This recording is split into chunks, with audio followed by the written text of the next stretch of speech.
अस्सलाम वालेकुम। G sports Asia cup special के साथ मैं हूं Zara Shafi and the exciting games of the Asia cup are going on in the recent match. India is facing Oman and they are close to victory as well. So finally we have the finest four team for the Super 4 round as well. But the Indian media is spreading controversies and conspiracies claiming that Surya Kumar Yadav won't lift the trophy from the Mohsin Naqvi's hand. Now they threaten to complain against Pakistan for a 1 hour match delay as well. वहीं शाहिद खान आफरीदी ने कहा है this all happened due to Modi anti-Pakistan policy, and the captain of Pakistan Salman Ali Agha is very optimistic and he said we will tackle India after defeating United Arab Emirates in the recent match as well. But the question is, can they really do this?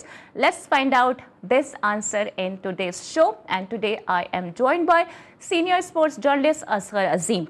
Asghar, welcome to the show. और match पे यकीनी तौर पे मैं बात करूंगी, लेकिन मेरा पहला सवाल रिगार्डिंग इंडियन मीडिया ही है, क्योंकि समझ में मुझे ये नहीं आ रहा है कि मैच इन्होंने ही खेला। यूनाइटेड स्टेट्स को कोई तकलीफ अरब एमिरेट्स को नहीं थी, पाकिस्तान ने जो मैच डिले किया, लेकिन उसके बावजूद भी भारतीय मीडिया क्यों हमेशा इंटरफेयर करता है? देखिए, भारतीय मीडिया जो बात कर रहा है ज़ारा, बात यह है कि देखें, थोड़ा सा दूसरा एंगल से भी लें आप। ये ठीक है कि पाकिस्तान को और यूएई के बोर्ड को डिले होने पे कोई एतराज़ नहीं, और दोनों की म्यूचुअल अंडरस्टैंडिंग से 1 घंटा मैच ताख़िर से शुरू हुआ। बट लॉ क्या कहता है, आईसीसी के कवानीन क्या कहते हैं? आईसीसी का जो मैच फॉर्मेट होता है वो पर मिनट सेट होता है कि इतने मिनट में, इतने सेकंड में ये काम होना है। नए बीटर को इतनी देर के अंदर आना है, वरना उसे आउट करार दे दिया जाएगा। ओवर को इस लिमिट टाइम में होना है, वरना जो है उस पर फाइन हो जाएगा। इसी तरीके से तमाम चीज़ें सेट होती हैं, और 20 ओवर इतने टाइम में मुकम्मल होना है। अब सवाल ये पैदा होता है कि क्या आईसीसी को एतमाद में लिया था दोनों बोर्ड ने? अगर 1 घंटे की ताख़िर हो रही थी तो फिर आईसीसी को भी एतमाद में लेना चाहिए था। नहीं लिया तो ये गलती है। अब इसी चीज को इंडियन मीडिया इशू बना रहा है, क्योंकि उसे खेल से तो कोई मतलब है नहीं। वो तो आउटसाइड चीज़ों को उजागर करके उनमें अपनी जो है अपना साइंस उसमें लगा के, तो वही समझते हैं कि वो बहुत बड़ा तुर्रम खान बन गए और उन्होंने बहुत तीर मार लिया। लेकिन मैं समझता हूँ कि इन सब चीज़ों में कोई एक्शन नहीं होने वाला, क्योंकि आईसीसी जो है वो उसके इल्म में था, और जो मामला डिले हुआ था। तो आप ये कह रहे हैं कि आईसीसी तो खुद सपोर्ट कर रहा है बीसीसीआई को?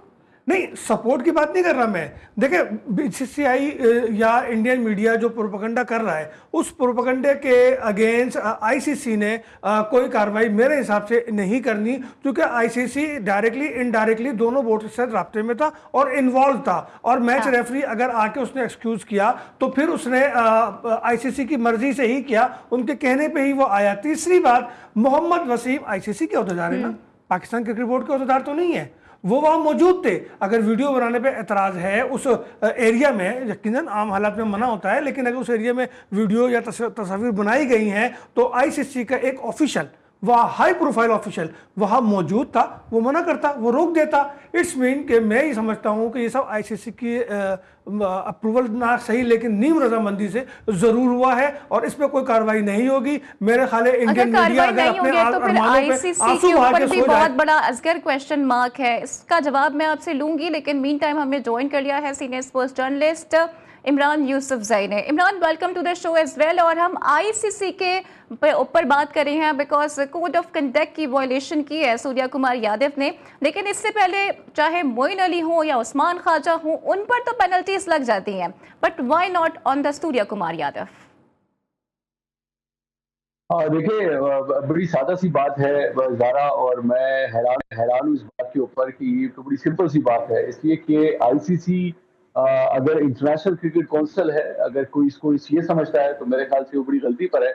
इसलिए कि basically ICC Indian cricket council है, वो जो चाहेगा बीसीसीआई वही होगा आईसीसी के प्लेटफॉर्म से। और फिर सबसे बड़ी बात यह है कि अगर एंडी पैरक्राफ्ट की माजरत की वीडियो के ऊपर आपको इतना इतराज था, तो आपको उसी वक्त, जैसे असगर भाई कह रहे, आपको मना कर देना चाहिए था। आपके अपने नुमाइंदे मौजूद थे, अगर उन्होंने मना नहीं किया तो फिर उसके बाद मेरे ख्याल से उस वीडियो के रिलीज होने के ऊपर इतना जो है वो मसला भी नहीं करना चाहिए। फिर दूसरी बात ये है, देखें, इंडियन मीडिया का सारा सबसे बड़ा मसला ये है कि जैसे अजहर भाई ने कहा कि उनको क्रिकेट से तो कोई सरोकार नहीं है, उनको इस बात से भी कोई सरोकार नहीं है कि इस मैच को लेकर या इस खेल को लेकर दोनों मुल्कों के ताल्लुकात बेहतर होते हैं या खराब होते हैं। उनको सिर्फ इस चीज से मतलब है कि उनको एक चटपटी खबर मिले, उनको एक चटखारेदार खबर मिले, उस खबर को लेके वो अपने हाँ। मीडिया के ऊपर चीखते रहे, वो जो फिल्मी अंदाज है उनका उसके ऊपर चीखते रहे।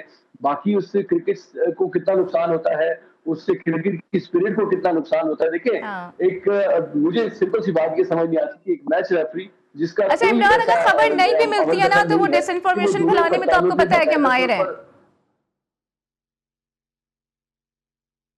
इमरान, मैं ये कह रही हूँ कि अगर खबर उन्हें नहीं मिलती है तो डिसइंफॉर्मेशन फैलाने में तो वो माहिर है, उनका कोई सानी भी नहीं है। जी, जी, बिल्कुल। देखिए, खबर उनको उनको खबर के मसाले से मतलब है, उनको खबर से भी मतलब नहीं है, उनको असल खबर से भी मतलब नहीं है। उनको उस मसालेदार खबर से मतलब है जिसके ऊपर वो अपनी रेटिंग ले सकें और जो है ना अपनी वो हम सबसे पहले हम बता रहे हैं और सबसे पहले हम बता रहे हैं। ये जो चस्का लगा हुआ है ना इंडिया के जो फ़िल्मी मीडिया है उसको, तो मैं समझता हूँ इससे जब तक ये लोग बाहर नहीं निकलेंगे। फिर सबसे बड़ी बात ये देखें, संजीदगी का आलम ये है कि आप अपने अपने क्रिकेटर्स के जो इंडिया के हैं, उनका जेस्चर देखें, जो दूसरे क्रिकेटर्स हैं उनका जेस्चर देखिए। हमारे खिलाड़ी विकेट लेते हैं, नॉर्मल रहते हैं। एक खिलाड़ी है जो विकेट लेता है, जो सामने वाला बैट्समैन है वो आउट होता है, ये सिंपल सी बात है। क्रिकेट की ये चीजें चलती रहती है। लेकिन उनका आउट होने के बाद जिस तरह से एग्रेशन होता हाँ। है, फिर खास तौर पर उसी एक चीज को और उसी लेगेसी को फॉलो कर रहे हैं हाँ। अफगानिस्तान वाले। मैं समझता हूँ कि ये एक बड़ी अफसोसनाक हाल है। अफगानिस्तान में हमारे भाई हैं, हमारे एक तो कम से कम मैं तो ये क्लेम कर सकता हूँ कि हमारे हम ज़बान भी हैं, हमारे कल्चर भी हमारा एक है। फिर उनका इस तरीके से जो है अपने भाइयों के हाँ। हवाले से इस तरह का बिहेवियर मुझे बड़ा अजीब सा लगता है। लेकिन इंडिया से जब वो हारते हैं, बड़े हंसते-हंसते, मुस्कुराते-मुस्कुराते अरे हारते हैं। उनको कोई आपने मसला क्या नहीं होता, बात कोई कह दी है, तकलीफ नहीं कल तो वो होती। बड़ा रोए भी हैं और मुझे इस बात पे ताज्जुब होता है कि अच्छा खेलते भी हैं, खैर रोते भी हैं, वो एक अलग पर्सपेक्टिव है, उस पर भी मैं बात करूंगी। लेकिन असगर, मुझे ये बताएं आप, क्या Indian media is also doing a business?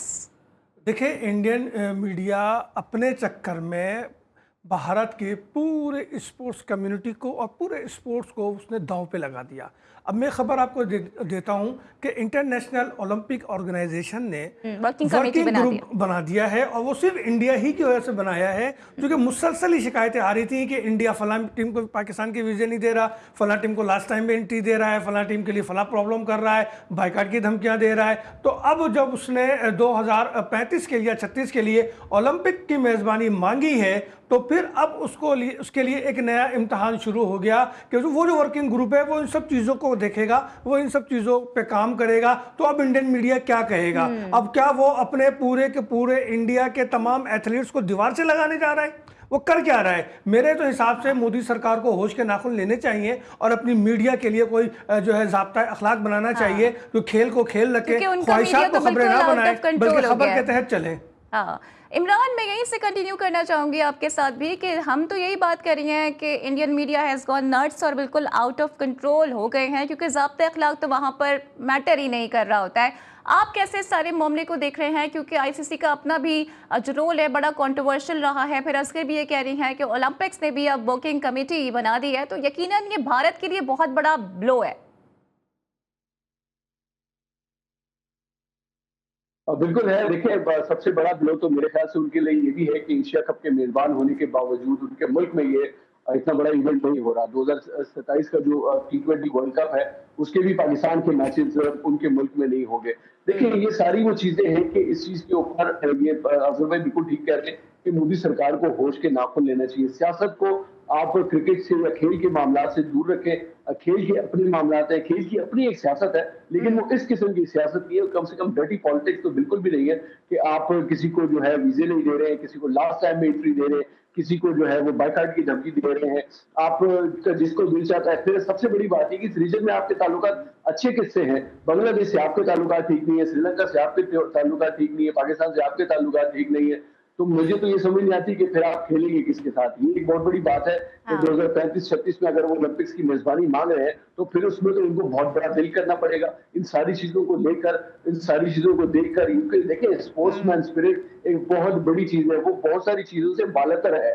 लेकिन उस सारी चीजों के बावजूद और उन सारे मामलात के बावजूद अगर उनकी हरदर्मी भी यही रहती है, उनका रवैया भी यही रहता है, वो अपनी मर्जी से जब दिल चाहेगा खेलेंगे, जब उनका दिल चाहेगा नहीं खेलेंगे। अभी ये कल जो हमारा मैच है इंडिया पाकिस्तान का 21 सितंबर को, उसके हवाले से जो सुपर 4 का परसों जो हमारा मैच है उसके बारे में भी इंडियन मीडिया के ऊपर अगर आप देखें तो खबरें गर्दिश कर रही है कि पाकिस्तान के साथ इंडिया को नहीं खेलना चाहिए। ये एक नया शोशा उन्होंने छोड़ दिया है कि जी इस मैच का उनको बैकआउट करना चाहिए। तो आप अगर मुझे बताएं कि कल को इसी एशिया कप का फाइनल हो गया तो फिर बैकआउट करेंगे, फिर ये ट्रॉफी हमें अच्छा, बाइकॉट की बात करते हैं, लेकिन रवि शास्त्री की एक पिक्चर बड़ी वायरल हुई है जो वसीम अकरम के साथ काफी खुशगवार मूड में नजर आ रही हैं, उनके साथ कंपेयरिंग भी कर रही हैं। लेकिन रवि शास्त्री थे जो कि सूर्या कुमार के करीब गए और माइक उनके करीब किया और बाकायदा कहा उनसे कि क्या आप कुछ कहना चाहते हैं। लेकिन सूर्या कुमार भी अब इंडियन मीडिया की लेगेसी को कंटिन्यू करते हुए नजर आ रहे हैं। मौसूफ क्या कह रहे हैं इस पर भी हम बात करेंगे, but right after this break.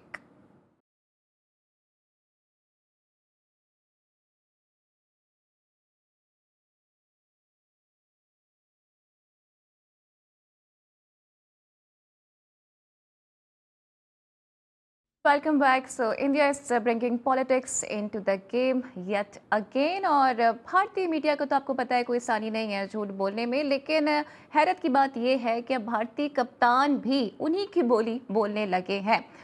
Asghar Surya कह रहे हैं कि अगर मोहसिन नकवी साहब वहां मौजूद हुए और भारत जीत जाता है तो उनके हाथ से हम ट्रॉफी नहीं लेंगे। क्या ये तय हो गया है कि इंडिया ही जीत रहा है? भाई अगर मैं तो ये कहूँगा कि मोहसिन नकवी साहब फाइनल में मौजूद हुए तो इंडिया बाइकाट कर दे, वो मैच ना खेले। इसके लिए सबसे बेहतरीन रास्ता होगा ये।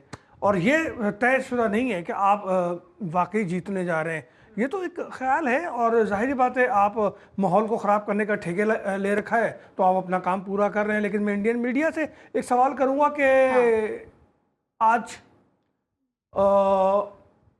बीच नेटबॉल कॉमनवेल्थ गेम में इंडिया और पाकिस्तान की टीमें आमने सामने थी, दोनों खिलाड़ियों ने हाथ भी मिलाया, शेक हैंड भी किया, एक दूसरे से सेलेक्ट भी हुए। और अब 22 तारीख को अंडर 17 सॉफ्ट बॉल चैंपियनशिप में इंडिया और पाकिस्तान आमने सामने होंगे। वहां भी ये कुछ होगा। तुम्हें सांप सूंघ गया, क्या हुआ भाई? अब क्यों नहीं बोल रहे हो? अब बोलती बंद हो गई तुम्हारी? ये कैसी तुम्हारी थिंकिंग है? ये क्या सोच है तुम्हारी कि तुम सारा नजला लेकर क्रिकेट पे आ जाते हो, सारी बातें लेके तुम अपने खिलाड़ियों पर शुरू हो जाते हो, क्रिकेट के साबका प्लेयर्स पे सारा दबाव तुम्हारा मौजूदा टीम पे होता है। भाई इन पे कर लो बात, आओ ना मैदान में, पूछो अब जाके अपने हैंडबॉल की टीम से कि उन्होंने क्यों ऐसा किया। और पूछना 22 सितंबर को भी कि क्यों अंडर 17 के मैच खेलने के लिए तुम पहुंच गए पाकिस्तान के सामने। भाई अक्ल के नाखून ले लो, अपनी इंतहा पसंदी से बाहर आ जाओ, वरना ओलंपिक से तो गए, नहीं मिलती तुम्हें मेजबानी, फिर रोते रहना फिर। अच्छा इमरान, आपको क्या लगता है कि भारत में देखें दोहरा मयार तो है, सारे गेम्स खेल लेते हैं, लेकिन जब बात क्रिकेट की आती है तो बाइकआउट का ड्रामा शुरू कर दिया जाता है। क्या सूर्या कुमार यादव को ये डर है कि भारत में उन्हें गद्दार पहले ही करार दिया जा चुका है? Is he a traitor? देखिए, मुझे तो खैर उसकी गद्दारी या वफादारी से कोई मतलब नहीं है, लेकिन मैं एक बात समझता हूँ और वो ये है कि पाकिस्तान वाहिद टीम है जो इंडिया को हरा सकती है और बेशुमार मरतबा पाकिस्तान टीम ने हराया भी है। और मैं आपको बताऊं कि इंडिया को ना ओमान से डर है हारने का, ना कीनिया से डर है हारने का, ना ऑस्ट्रेलिया से, ना इंग्लैंड से, ना न्यूजीलैंड से, ना साउथ अफ्रीका से। उनको वाहिद डर, खौफ और जिसे कहते हैं ना जलालत का एहसास होता है कि पाकिस्तान से हारना।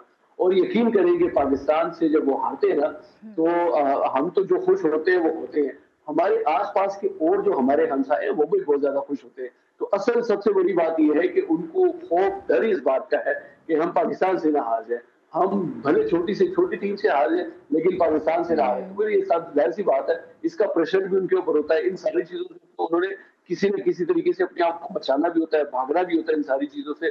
तो उसके लिए वाहिद तरीका ये है कि जी बाइकाट कर दो, अच्छा जी वो इंडिया पहले है, मुल्क पहले है और क्रिकेट बाद में है और फलाना बाद में। तो असगर भाई की बात के भी भाई सॉफ्टबॉल में तुम लोग मिले भी हो, हाथ भी मिलाए हैं, सब कुछ ठीक था। फिर इसके अलावा वो जो गेंद होती है उसमें तुम लोग सब ठीक ठाक रहते हो, सिर्फ नजला आकर गिरता है तुम्हारा क्रिकेट के ऊपर। उसकी वजह ये है कि क्रिकेट में तुम लोगों को 100% यकीन है कि तुम लोग पाकिस्तान से हारोगे। और जब पाकिस्तान से ये हारते हैं तो आप यकीन करेंगे हम क्या उनकी मिट्टी खरीद करेंगे, उनकी अपनी जो मुल्क में जो उनके शायकीन क्रिकेट है इंडिया के, वो उनका वो हाल करते हैं जिसकी कोई हद नहीं है। आपने माजी में मिसालें देखी होंगी विराट कोहली जैसे सुपरस्टार जो उनके हैं, उनकी बेटी के बारे में क्या कुछ नहीं कहा गया। यस। ये इस किस्म के मुतासिब लोग हैं, ये इस किस्म की जमीयत रखने वाले लोग हैं, जो दूसरों को तो छोड़, दूसरे क्रिकेटर्स को तो छोड़े, ये अपने मुल्क के क्रिकेटर्स जो हैं, जो उनकी अपनी कम्युनिटी के लोग हैं, उनको भी नहीं बख्शते। तो मैं समझता हूँ कि वहां तो मुसलमानों का तो एक तरफ, जो छोटी जात के जो हिंदू हैं, उनका भी जीना दुभर किया हुआ है। तो ये सारी वो एक सोच है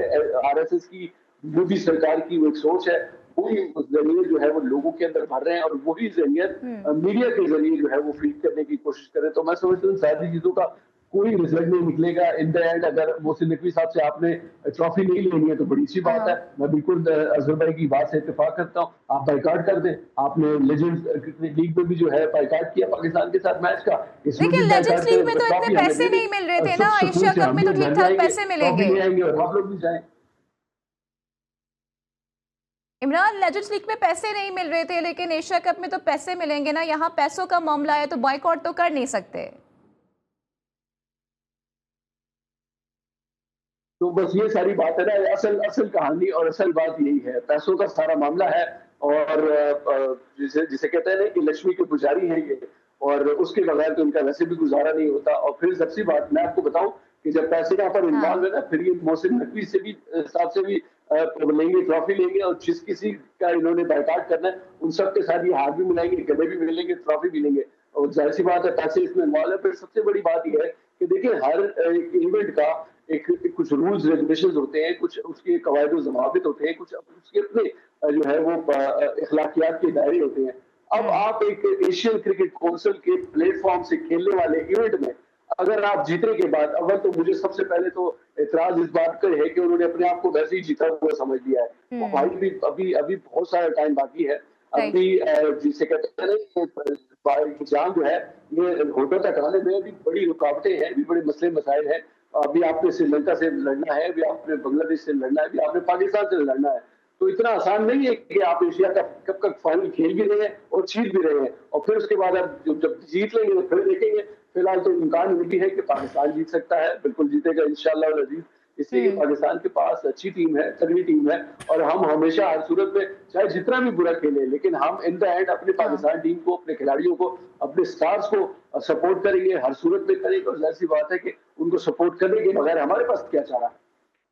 बिल्कुल हम सपोर्ट तो करेंगे, but they also need to play better cricket, क्योंकि हम अच्छी क्रिकेट नहीं खेल रहे हैं। असगर, लेकिन क्या भारतीयों को वाकई में यही डर है कि क्रिकेट के मैदान में वही ना हो जाए जो कि मार के हक में हुआ?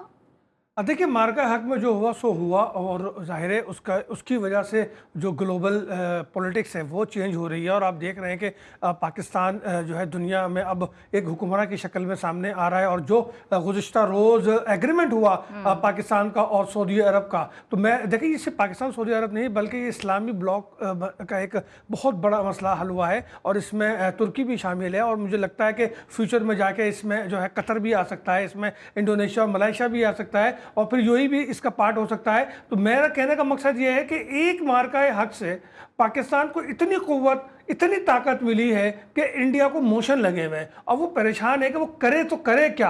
और यही वजह है कि वो जो है इस तरह से उल्टी सीधी हरकतें करके लोगों के जहन को बहका रहा है और चीज़ों को डाइवर्ट कर रहा है इशू को, ताकि इस तरफ जहन ना जाए, इस तरफ चीज़ें जो है वो फोकस ना हो। लेकिन जो होना है वो बिल्कुल हो रहा है। अब आपका जो ट्रम्प ने हाल किया है वो भी है। ज्यादा बौखला गए हैं कि ये सिग्नलिंग दी जा रही है कि अगर 21 को भारत दोबारा पाकिस्तान को हरा देता है तो हम वही करेंगे जो हमने प्रीवियस मैच में किया है। लेकिन पाकिस्तानी कैप्टन हैं सलमान अली आका, वो बहुत ज़्यादा ऑप्टिमिस्टिक हैं, वो भारत को चैलेंज भी कर रहे हैं, ये भी कह रहे हैं कि we will tackle India this time for sure. उन्होंने मजीद और क्या कहा है इस पर हम डिस्कशन करेंगे, but right after this break.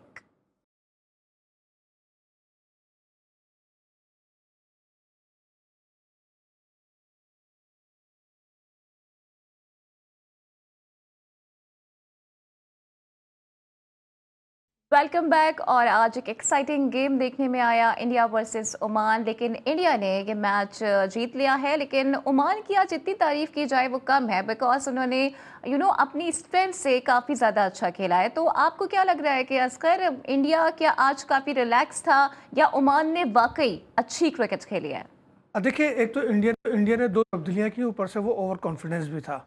188 run बनाने के बाद ओमान ने जिस तरीके से उसको चेस करने की कोशिश की और सिर्फ 21 रन से वो हारे और 4 विकेटें उनकी सिर्फ गिरी हैं। तो इसका मतलब ये हुआ कि इंडिया की जो बॉलिंग साइड थी शायद वो बैलेंस नहीं थी और वो ओमान को कवर नहीं कर सके और ओमान के बैटर्स जो है वो इंडियन बॉलर्स को समझे और उन्होंने सब्र और तहम्मुल के साथ, देखिए 56 पे पहले विकेट गिरी और फिर 100 के बाद दूसरी विकेट गिरी। तो ये उस वक्त तो ऐसा लग रहा था जैसे शायद ओमान कोई अपसेट ना कर दे, लेकिन फिर थोड़ा सा जो मैं समझता हूँ 17वें या 18वें ओवर में जो है इंडिया ने थोड़ा कम बैक किया और स्कोर को थोड़ा रोका और जिसकी वजह से 21 रन से शिकस्त हुई ओमान को। लेकिन ये मैसेज है खुद इंडियन के लिए, इंडिया टीम के लिए कि वो किस होश में थे और क्या कर रहे थे और क्या करने जा रहे थे। ऐसा नहीं होता कोई अपसेट हो जाता तो फिर वो किसको मुंह दिखाते और क्या बातें बनाते जो अपने आप को इतने फन्ने खान वो बनते हैं। तो देखना चाहिए था और ओमान को शाबाश है। नहीं लेकिन आप ये कहेंगे ना ओमान एशिया की सेकंड बेस्ट टीम है।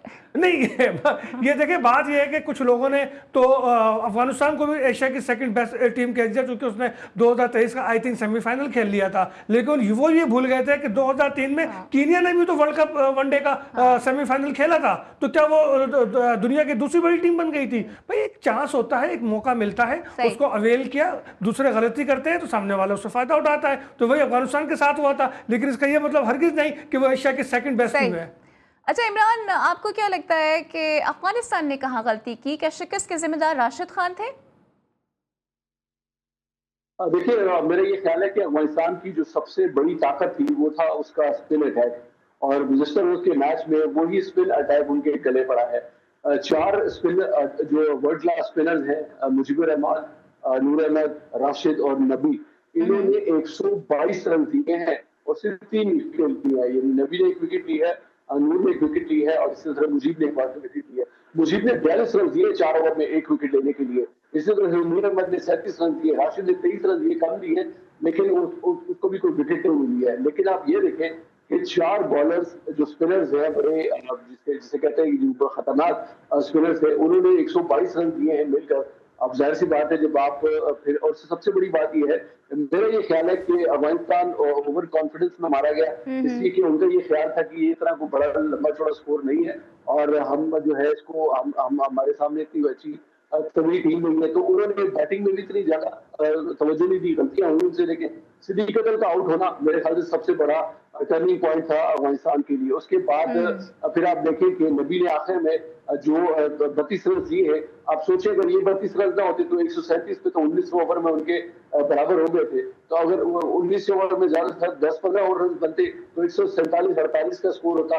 लेकिन वो तो नबी के 5 छक्के लग गए तो 169 तक स्कोर चला गया। तो श्रीलंका के पास बैटिंग बहुत अच्छी थी, श्रीलंका ने बॉलिंग भी बड़ी कमाल की और उनके जो बॉलर्स थे खासतौर पर थिसारा ने जो। लेकिन इमरान, जिन्होंने कहा था कि अफगानिस्तान एशिया की सेकंड बेस्ट टीम है, उनको बड़ी सुबकी का सामना करना पड़ा है। Now coming back to Pakistan team, Asghar क्या लगता है, are we ready to take on India on 21 September?